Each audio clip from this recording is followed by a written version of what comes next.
All right, we're going to be installing the TKI Super Combo on this 26 Polaris. I like to level up that brake reservoir first so I don't lose any fluid. Now we're going to remove the pin from the brake lever. It's this pin with this little tooth. You can access that tooth from the bottom. I use a little flat blade screwdriver.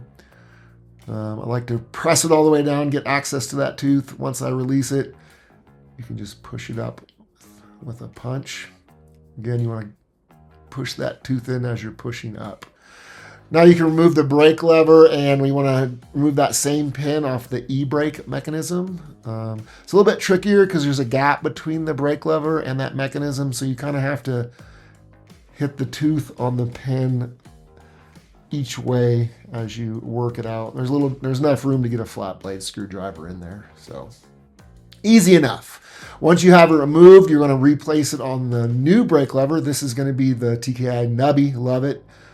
The finger brake lever. You'll see there is a spot for the spring to go in, and then the coil will go where the pin is, and then the other tooth, if you will, on the spring will go into the hole on the e-brake mechanism, and then we can simply slide that pin back in. Make sure you do it from the top down so that it sits flush once you reinstall it on your snowmobile. Now we just need to replace the other pin back on the snowmobile. You want to be careful of the electronic mechanism on the front for the brake, and then also the plunger, so you want to kind of put it in smoothly, and then go ahead and just drop that pin in, and you are done installing the TKI Nubby brake lever. Now we're going to address the brake reservoir protector.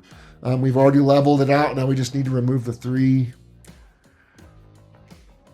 bolts from the top. Don't remove the cap, you leave it on. Take the TKI bolts, put some Loctite on them, and then screw them in with a Phillips screwdriver. Make sure to get them nice and secure because that does help complete the seal. And then you can return the brake to your desired position.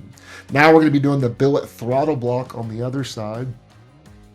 You want to start by removing the barrel from its seating position on the flipper using a pick. You want to pay attention, there's a small side and a long side on that barrel, so that when you put it back in. Next, we're going to remove the pin from the flipper.